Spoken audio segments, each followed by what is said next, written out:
Pak Tulus menanggapi ini, kira-kira apa yang harus dibagi pekerjaan? Apakah mungkin ini Kementerian Perdagangan harus betul-betul dibantu oleh Kementerian Perindustrian? Lantas juga seperti apa itu nanti mekanisme idealnya agar masyarakat juga tidak terlalu terbebani? Ya sebenarnya memang ini tidak mungkin bisa diselesaikan hanya seorang Menteri Perdagangan, hanya sebuah institusi Kementerian Perdagangan, tapi harus multi sinergi antar kementerian dan lembaga. Dan itu semua sudah dimiliki oleh negara.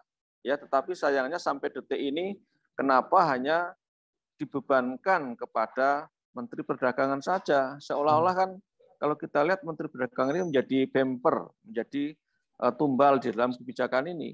Jadi kalau Menteri Perdagangan merasa mengatakan kami tidak mampu, ya tidak mampu kalau bergerak sendiri. Dan terbukti kemarin di dalam Jumat yang lalu di DPR, yang jelas-jelas Menteri Perdagangan mengatakan akan saya umumkan hari Senin siapa tersangkanya di dalam mafia ini. Semua sudah di kantong saya, tunggu saja. Nah, tapi sampai Rabu ini kan mana janji yang akan diumumkan oleh Menteri Perdagangan? Memang seorang Menteri Perdagangan sekalipun bisa menyatakan tersangka atau tidak. Itu kan ranah polisi. Nah, oleh karena itu mestinya memang ini ada sinergi antar kementerian dan lembaga di pemerintah. Ya kan kita ini punya, selain Menteri Perdagangan punya KPPU misalnya. Dalam konteks ini kan mestinya ranahnya KPPU. Dan kenapa negara tidak mengulik pada struktur pasar yang jelas-jelas sangat merugikan itu. Ya makanya YLKI bersama masyarakat sudah membuat petisi online di mana hampir 6.000 orang yang mendukung untuk agar KPPU melakukan penyelidikan terhadap dugaan kartel dan oligopoli di dalam bisnis minyak goreng ini. Dan negara juga punya Badan Pangan Nasional, Bappenas, dan juga punya Bulog dan segala macam. Kenapa tidak digarap bersama gitu? Belum lagi ada Satgas Pangan Nasional. Nah, untuk apa itu ada satgas-satgas itu? Ya kalau kemudian ngurusi minyak goreng aja nggak beres. Gitu. Oke, jadi sebetulnya instrumennya sudah ada seperti itu, satuannya sudah ada, tetapi dalam praktiknya tidak maksimal, Pak Tulus. Ya memang bukan hanya tidak maksimal, tidak bergerak. Yang bergerak hanya Menteri Perdagangan. Dan Menteri Perdagangan kan dengan kapasitas yang dimiliki ya tidak akan mampu. Ya jadi juga Menteri Perdagangan nggak usah tampil sebagai satu hero karena memang tidak akan mampu mengatasi ini karena memang tupoksinya banyak sekali yang harus dihandle oleh kelompok lain, bahkan secara ekstrim mestinya ini dihandle oleh presiden. Ya.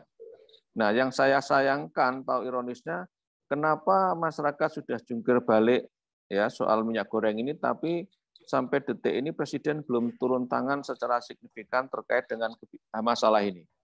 Ya. Kalau misalnya ada diklaim adanya mafia, ya. Mafia minyak goreng dan segala macam. Nah, kenapa tidak dibentuk misalnya Satgas Anti Mafia Minyak Goreng? Dulu Presiden pernah membentuk Satgas Anti Mafia Migas misalnya. Ya, walaupun akhirnya juga gagal. Ya, tetapi setidaknya ada concern untuk memberantas mafia. Nah, kalau levelnya mafia dan apalagi yang dihadapi ini konglomerat besar, nggak akan mampu Menteri Perdagangan. Akan termehek-mehek gitu. Ya, karena di dalam bisnis CPO, minyak goreng dan sawit ini kan bisnis terintegrasi dari hulu hilir, dikuasai oleh 62% swasta dan itu konglomerat. Dan sekarang di pasar internasional sedang naik, ya otomatis mereka akan lebih suka menjual ke pasar internasional karena untungnya lebih besar. Gitu. Oke, kalau kebijakan DPO DMO, Pak Tulus menurut Anda seperti apa? Apakah betul ini setidaknya stop ekspor terlebih dahulu atau seperti apa? Ya, DMO itu sebenarnya itu realistis ya, tetapi perlu pengawasan yang ketat. Mana-mana yang mematuhi DMO dan mana yang tidak, sama seperti batu bara itu.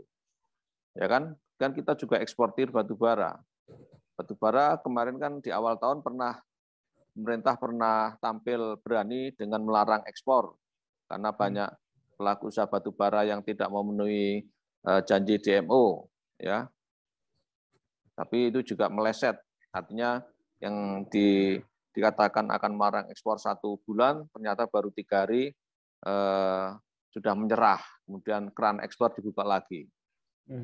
Ya, DMO itu sebenarnya itu instrumen untuk melindungi kepentingan di dalam negeri, di mana harganya tidak terlalu untung bagi pelaku usaha, tidak rugi tapi untungnya berkurang, tapi juga tidak memberatkan konsumen karena di capping dengan harga yang jalan tengah gitu. Nah, mestinya DMO untuk CPO juga begitu.